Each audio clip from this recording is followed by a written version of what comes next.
네, 일단 경제 부분에 있어서는 금액만 차이가 있지. 추경에 관련해서는 이제 심지어 뭐 김문수 후보가 됐다 하더라도 별 문제 없이 진행됐을 것 같습니다. 자, 그러면 35조냐, 30조냐 왔다 갔다 하긴 했는데 그 금액은 뭐 비슷해졌다 하더라도 내용은 다르지 않겠습니까? 그렇죠. 그리고 뭐 돈만 금액만 볼 게 아니기 때문에 이걸 가지고 뭐 전환적 공정 성장이라는 이제 그 하나의 슬로건일까요? 이제 그걸 이제 거신 것 같은데 그러면 이게 약간 모호하게 들려서 이게 전환적 공정 성장을 위한 추경이 어떤 거를 얘기하는 겁니까? 글쎄요, 이게 저는 순환을 시켜서 선순환을 만드는 네. 마중물 역할이 필요하다라는 의식인 것 같아요. 그래서 공적인 부분에서 마중물을 투여하고 민간에서 경제가 돌아가게 하는 그런 어떤 구조를 저는 이야기하는 것 같고요. 자, 이런 겁니다. 그러면은 중요한 건 무엇이 되겠습니까? 소비가 이루어지게 쓰느냐 아니냐 이거가 그렇죠. 중요한 거예요. 그래서 이제 내용으로 넘어가는 네. 것이죠. 그 내용에 있어서 이거를 그 국민들이나 아니면은 산업 주체에 투여를 했는데 소비나 아니면은 그 투자로 이어지지 않고 네. 만약 어디 잠겨 있다거나 그렇죠. 이런 식으로 예금이나 빚을 갚는다거나 이런 데 쓰인다면은 이 투여한 돈의 효과는 없는 거예요. 그러니까요. 그러니까 지금 민주당의 이재명 후보 같은 경우는 지금 경제 주체들이 돈 쓸 여력, 가처분 소득의 여력이 너무 없기 때문에 네, 돈이 없죠. 가처분 소득의 여력을 좀 키워줘야 되겠다라는 입장에서 네. 이번 추경을 바라보고 있는 겁니다. 그래서 내용이 좀 다르죠. 그렇죠. 예. 그러니까 뭐 국민의힘 같은 경우는 이제 그 산불이나 이제 재해 추경 뭐 이걸 좀 위주로 한다거나 이런 건데 이재명 후보는 지금 그 골목 상권이나 이런 데가 아예 그 경제 민생 기반 자체가 무너질 수 있으니 이런 거는 무너지지 않게 돌아가도록 순환이 되도록 소비가 될 수 있는 돈을 시장에 투여해야 된다라는 쪽에서 추경을 바라보고 있다 이렇게 보시면 될 것 같습니다. 네, 그러면 그 방향성을 말씀 주셨는데 그럼 디테일로 뭐 지역화폐나 이런 지역화폐라든가 것이죠. 아니면 예. 기본소득은 일단은 조금 뒤로 빠진 거 그렇죠. 같은데. 기본소득은 추경에 담을 수 있는 거는 아니죠. 예, 그렇죠. 그거는 이제 따로운 제도니까 네. 그럼 골목 상권을 지키기 위해서 일단은 돈을 좀 풀겠다는 게 지금 추경의 기본 생각인 것 같은데 일단은 돈이 없다는 거에 대해서는 전적으로 동의를 하고 내수 저희만 하더라도 지금 경제 뒤임자면서 뭐 민생 이런 게 어렵다는 얘기를 거의 매주 하고 있기 때문에 여기에 뭔가 지원이 필요하다는 거는 이제 아무런 의문이 없을 것 같은데 그럼 지역화폐는 이제 어느 정도 좀 알려졌고 그 외에 좀 그 내수나 소비를 좀 늘릴 만한 그런 정책들도 혹시 포함이 돼 있나요? 그 대표님이 보기에는 이번 그 이재명 대표의 이제 당선인의 추경에 대해서 어떻게 진단하십니까? 일단은 이제 우리 박사님 말씀하신 대로 사실 거기가 핵심이에요. 내수를 이제 확대시키는 그렇죠. 부분들이 사실은 이제 다른 이제 야당하고의 어떤 차이점을 이제 보이는 거고요. 그 다음에 사실은 뭐 저는 뭐 재정 하나 갖고 모든 걸 다 해결할 것 같지는 않아요. 그렇지는 않고 저는 이제 계속 제가 아까도 처음에 말씀했지만 성장 위주의 어떤 이제 정책을 쓴다는 게 재정 정책뿐만 아니라 이제 이재명 대표 계속 했던 것 중에 하나가 또 통화 정책도 얘기를 하고 있거든요. 그렇다 보면 지금 사실 저희 통화 정책 중에서 어떻게 보면 대한민국의 통화 정책의 가장 큰 단점이 뭐냐면 부동산이 통화 정책을 붙잡고 있는 거거든요. 어떻게 보면은 가장 큰 문제잖아요. 서로 너무 묶여 있죠. 예. 그래서 이제 그런 거 측면에서 본다면 이제 조금 그 부분들 좀 완화시키는 부분들이 좀 얘기가 되는 것 같아요. 그래서 통화 정책 쪽에서 일단 이제 부동산 문제는 어느 정도 좀 해결을 해야 되지 않겠느냐. 그렇다고 보면은 저는 부동산 문제가 좀 어느 정도 해결을 하겠다라는 부분이 일정 부분 있는데 사실 크게는 없었어요. 그래서 저는 그게 좀 약간 아쉽긴 해요. 근데 이제 그게 좀 더 나와야 될 것 같고요. 왜냐하면 부동산 문제를 해결해줘야 첫 번째가 일단은 가계 가처분 소득이 늘어날 수가 있거든요. 거기서 가처분 소득이 지금 다 붙잡혀 있잖아요. 두 번째는 그 부분이 어느 정도 좀 완화가 돼줘야 결국은 이제 이쪽 한국은행도 통화 정책을 더 완화적으로 끌고 갈 수가 있는 여지가 충분하거든요. 근데 그 부분들만 조금만 저는 이제 재정 정책 쪽에서 좀 밀어준다면은 더 효과를 낼 수 있는 부분이 있지 않겠는가 이렇게 지금 보여지고요. 그다음에 뭐 재정 정책뿐만 이제 산업 정책 쪽에서는 결국은 성장으로 지금 붙잡고 가는 것 같아요. 왜냐하면은 저희가 이제 벌써 30대, 40대 분들이 다 느꼈을 거예요. 왜냐하면은 기존과 같이 우리가 가장 중요한 게 내 재산이라든지 나의 소득을 늘려야 되는데 네, 먹고 사는 문제죠. 먹고 사는 문제잖아요. 근데 기존에는 여러 가지가 있잖아요. 월급을 올라가는 방법도 있고, 그다음에 무슨 뭐 집값이 올라가는 방법도 있고, 아니면 무슨 뭐 다른 방법도 여러 가지가 있는데 기존에는 계속 집값만 바라보고 있었단 말이에요. 근데 그게 지금 안 됐잖아요. 집값은 아니라는 게 지금 벌써 이제 눈에 보여 있잖아요. 그런데 뭐 우리가 막말로 얘기해서 살다 보니까 내 급여하고 우리 애의 성적만 안 올라요. 두 개만 안 오르고 나머지는 다 올라버려요. 인플레이션까지. 뭐 그렇죠. 그렇잖아요. 근데 은근히 좀 오르긴 올라. 근데 제 소득도 안 올라요. 저는 솔직히 말씀드리고. 그러다 보니까 지금 시장에서 40대, 50대 분들이 생각하는 게 성장을 통해서 산업에 대한 성장을 통해서 나의 소득이 더 올라갈 수 있는 방법을 연구해달라는 거죠. 그렇다 보면 저는 산업 정책 쪽에서 아마 조금 더 전반적인 내수를 확대시킬 수 있는 방법을 연구하지 않을까. 가장 큰 게 AI 100조인데 AI 100조를 그냥 이분이 그냥 심심해서 그냥 AI 100조 쓰겠다라고 생각하면 저는 안 될 것 같고요. 그렇죠. AI 작은 돈 아니니까. 뭐 당연히 AI는 하고 이제 반도체는 우리가 앞으로 이제 수출 산업으로서 키워가야 될 것 같고 그런데 그 전에 성장을 시키면서 지금 수요를 다른 쪽에 아니라 스마트 시티라든지 스마트 정보를 계속 말씀을 하시고 있거든요. 그러니까 내수를 먼저 끌고 가면서 그 다음에 수출까지 이제 노릴 수 있는 그런 분야가 지금 AI라든지 IT 쪽에 대한 어떤 기술 지원으로 저는 보고 있거든요. 그래서 그런 것까지 다 감안한다 보면은 저는 그냥 재정 하나만 갖고는 당장은 뭐 우리 박사님 말씀하신 딱 그런 부분은 맞을 수가 있겠지만 없는 거니까. 그 이외에 이제 통화 정책이라든지 산업 정책까지 우리가 다 보면서 경제 성장을 한번 확인해야 되지 않을까 이렇게 지금 보고 있습니다. 지금 우리 성장률이 한국은행 기준으로만 봐도 이제 0%대 1.5에서 거의 반토막이 나버렸습니다. 그렇죠. 1.5도 사실 높은 거 아닌데. 이창용 총재가 그 얘기를 했는데요. 이게 빠지는 이유가 뭐 소비도 안 좋고 수출도 안 좋고 하지만 제일 큰 게 건설 부분이다. 특히 이제 지방 같은 경우는 미분양이 뭐 쌓이고 있어서 그게 해결이 안 되니까 PF 금리가 위험해서 안 내려오고 그리고 미분양이 적체되어 있으니까 부동산이 돈이 안 돌아서 지방 같은 경우는 부동산이 돌지 않으면 산업이 별로 없으니까 돈이 돌 일이 없잖아요. 그러니까 지방의 자영업자분들은 이제 극단적인 매출 감소를 겪고 계시고 그래서 금리를 좀 그러면 건설 경기가 그렇게 나빠서 GDP를 이렇게 까먹을 정도면 금리를 확 낮춰가지고 하면 되지 않느냐라고 질문을 받으셨거든요. 이창용 총재가. 그런데 근데 그렇게 하면 지금 당장 좋아지다가 그렇죠. 물가가 나중에 또 이게 그 숙제를 미루는 것밖에 안 된다. 그래서 1%대까지는 안 해줄 것 같다는 얘기는 분위기를 펼치셨거든요. 그러면 지금 제일 큰 문제가 이걸 해결해야 되는데 말씀하신 대로 가계부채가 너무 높아요. 그러면 이걸 어떻게 금리를 낮춰서 경기 부양은 해야겠는데 낮추면 그 돈이 다 부동산으로 가버릴 것 같고.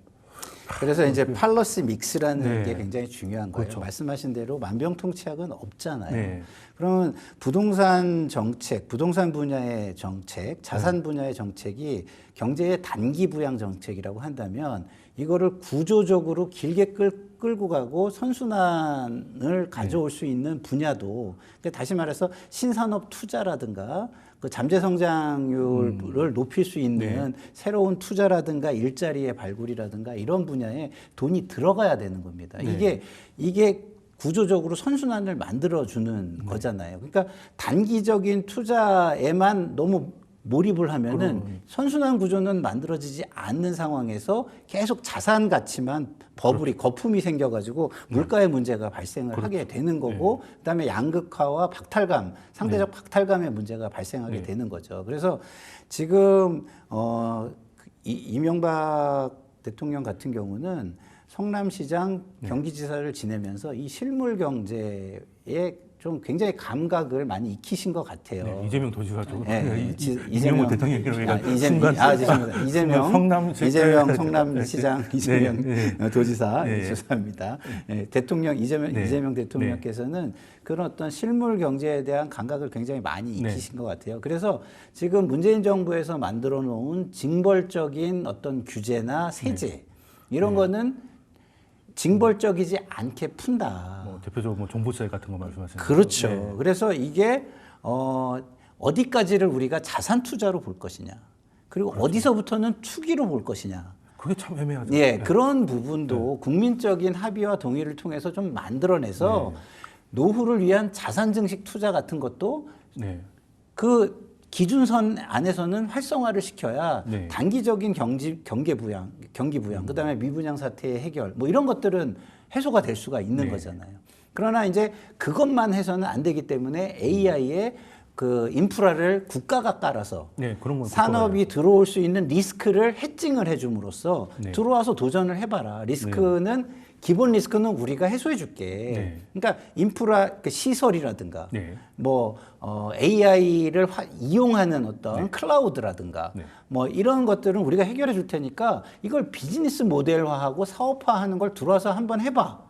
그리고 그 펀드는 민간에서 100조 정도를 우리가 이런 인프라 투자를 통해서 이렇게 기회 요인을 열어주면 펀드는 쉽게 만들어지니까 옛날에 벤처 펀드가 만들어졌듯이 그렇게 해서 새로운 분야를 만들어주고 거기에 새로운 사업과 일자리가 생성되게 하고 새로운 그 산업의 생성과 구조, 그 경제 구조 조정을 통해서 잠재 성장률을 높이겠다. 이게 팔러스 믹스가 있는 것이다. 이렇게 좀 보시면 될 것 같습니다. 그러면은 지금 사실 복지도 좀 늘려야 되는 상황이고, 그리고 뭐 말씀하신 대로 성장이 됐든 개발이 됐든 좀 나라가 좀 판도 깔아야 되고, 사실 돈 들어갈 때가 한둘이 아니긴 합니다. 돈을 풀 것 같다는 생각은 들기는 하지만 정말 해야 될 게 좀 많은 상황이에요. 그러면 이게 또 세금을 또 늘려버리면 이 실컷 자극해 놓은 경기가 세금 때문에 또 꺼질 수가 있으니까 세금은 일부분 좀 늘린다 하더라도 결국에는 이제 국채의 적자 발행이 있을 수밖에 없는데 오늘 시장만 보더라도 일단은 주식 시장은 환호를 했습니다. 그렇죠. 2% 넘게 코스피가 상승했으니까 물론 뭐 대만도 강했기 때문에 반도체 빨이 많이 있다 하더라도 그래도 이 혼란이 끝나고 뭔가 이제 돈을 투여할 수 있는 정부가 들어섬에 대해서 시장은 환호했다고 저도 평가를 하거든요. 해소가 된 거니까. 그렇죠. 그런데 하나에 또 봐야 될 거는 이제 국채가 장기채일수록 이제 금리가 많이 튀긴 했습니다. 아직까지 레벨이 뭐 위험 레벨까지는 아니지만 그래도 금리가 한국 금리가 장기가 뭐 20년물이 한 4% 넘게 뛰고 하는 거는 좀 오랜만에 보는 거라서 이것도 어떻게 보면 믹스로 해결을 해야 되는 거죠. 통합적인 시각으로 봐야지 하나만 봐가지고 문제를 해결하려고 그러면은 처음에는 해결되는 것 같지만 그게 연결이 돼가지고 풍선 효과에서 다른 쪽이 폭발을 할 수가 터져버릴 수가 있는 상황이 굉장히 좀 복잡하니까 그렇죠. 오는 거죠. 그래서 지금 제가 계속해서 말씀드리는 건 이런 겁니다. 자, 능력 있는 효과 있는 그런 투자를 만들어내야 된다. 효과가 없는 투자라는 거는 의미가 없는 거예요. 그건 좀비를 만드는 겁니다. 그래서 좀비를 만들지 않고 이렇게 선순환을 하는 투자를 만들어내는 게 가장 중요한 거고요. 그렇기 때문에 우리가 레버리지라는 표현을 쓰는 거거든요. 국가가 빚을 지는 것도 레버리지랑 똑같은 겁니다. 레버리지는 언제 일으킬 수 있죠? 뭔가 방향이 확실할 때 확 질러버리는. 이익이 더 클 때 만들 수 있는 거예요. 그래서 다시 말해서 재정이 투여가 됐어요. 심지어 국채를 발행해서 투여를 했어요. 그래도 경제 활성화라는 이윤이 부분, 이익의 부분이 플러스가 더 크다면 플러스 마이너스에서 플러스가 크다면 그거는 레버리지로서 얼마든지 해도 되는 것이지 이게 50%를 해야 된다, 70%를 해야 된다 이런 법칙은 없는 것입니다. 네, 뭐 사실 해외 같은 경우도 예전에는 40% 넘어가면 좀 안 좋다 이런 얘기가 있었는데 요즘 다 웬만하면 다 넘어가 있잖아요.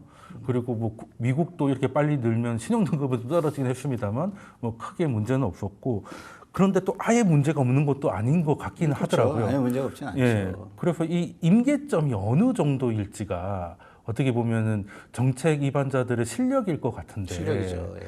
야, 이거 그러면 그 재정에 대해서 오래 네. 경험이 있으시니까 네. 예, 말이 어려우니까 우리가 기억할 만한 사건 중에서 재정 정책 중에 가장 효과가 좋았던 거, 뭐 정권 이런 거 다 지나서 이런 거를 하면 지금 이재명 정부가 하면 좋을 것 같다. 뭐 좋은 예시 사례 예를 들어서 김대중 정부를 네. 한번 우리가 보자고요. 우리나라가 이제 벤처 투자 붐으로 네. 이 IT 강국이 된 거 아니겠습니까? 근데 처음에는요, 닷컴은 다 버블이라 그랬고 수익 모델이 없다 그랬어요. 그때 뭐 수익률 없긴 네. 했죠. 아니 근데 없다 그랬는데 네.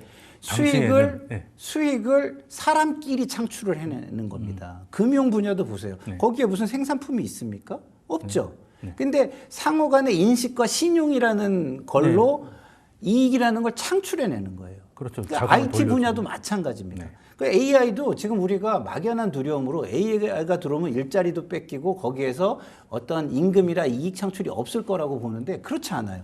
그 안에서 AI를 기반으로 수익을 창출하는 사업과 모델을 만들어내야 되는 거죠. 그렇죠. 그러면은 산업 구조가 바뀌는 거예요. 네. 그래서 그렇게 생각을 해야지 뭐가 우리가 들어오면은 그거는 뭐 단절된 속에서 우리가 어떤 영향을 받는다.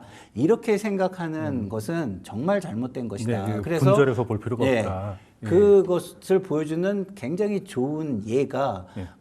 DJ 정부에서 벤처 펀드라는 걸 만들어서 그 벤처 분야로 투자를 네. 해준 겁니다. 그리고 돈이 인프라를 깔아주고 필요한 부분에 돈을 그렇죠. 이렇게, 예, 새로운 그런- 분야를 만들어서 네. 그게 분야라는 것도 아이가 자라는 거랑 똑같아요. 유년기가 있고 그렇죠. 청년기가 있고 성년기가 있습니다. 근데 네. 노년기로 접어들었는데 거기에다 돈을 막 투여한다. 네. 그 산업이 크지를 않죠. 그러니까. 어떻게 크겠어요? 클 때 많이 먹어야 된다. 그렇죠. 아, 그래서 네, 알겠습니다. 새로운 산업 분야를 네. 발굴하는 그러면 것 이런 것들이 과거에 중요하다고 생각합니다. 과감했던 그 닷컴 펀드 말씀 주셨는데 대표님께도 이런 거 좀 해봤으면 좋겠다는 게 있으시면은 짧게 말씀을 주실 수 있으실까요? 뭐 일단은 AI 쪽을 먼저 말씀하셨기 때문에 저는 AI 쪽에 대해서는 무조건 사실 말씀하신 대로 우리가 뭐 과거에 뭐 네이버라든지 카카오 아니면 뭐 다음 이런 거에 대해서 사실 네. 뭐 뽑으려고 그랬지만은 결국은 그 큰 회사들이 돼갖고 지금 이제 한 20년 지난 이후에는 사실 또 이제 새로운 산업을 구축해 준 거고 네, 플랫폼이죠. 지금도 이제 마찬가지인 것 같아요. 왜냐하면 저는 사실 이제 윤석열 정부가 한 3년 4년 동안 관심을 안 쏟은 것 같아요. 솔직히 말씀드려 갖고. 근데 이미 해외는 뭐 중국뿐만 아니라 글로벌 회사들은 이미 다 그쪽에 지금 올인을 한 상태거든요. 그렇다면 지금 저희는 빨리 따라가야 돼요. 네. 예, 이게 첫 번째 산업이고 저는 이제 두 번째로 이제 현실 가능성이 없는 데보다는 현실 가능성 있는 산업을 좀 하자. 네. 왜냐하면 원전 쪽은 사실 현장 국내선 저는 솔직히 말씀드리면 이제 현실 가능성이 없잖아요. 뭐 전력도 남아 돌고 어디다 할지도 모르고 지금 10년 동안이나 개발을 해야 되고 이런 뭐 거보다 시간이 오래 걸리죠. 그렇죠. 네, 합의가 그런 어려워서. 거보다는 우리가 신재생에는 지금 우리가 강화돼 있기 때문에 국내 수요뿐만 아니라 글로벌 수요까지 생각한다면은 그런 신재생 에너지 쪽을 조금 더 우리가 알겠습니다. 치고 나가는 그런 새로운 산업 쪽을 저희가 알겠습니다. 글로벌 경쟁력을 키워야 되지 않겠는가 이렇게 지금 보고 예, 있습니다. 그러면 이제 현실성과 그리고 미래를 같이 보는 아이디어 하나씩 주셨습니다. 자, 그러면 오늘 두 분 말씀 여기까지 듣도록 하겠습니다. 지금까지 이완수 대표님 그리고 김상일 정치평론가님이셨습니다. 두 분 말씀 감사드립니다. 감사합니다. 네.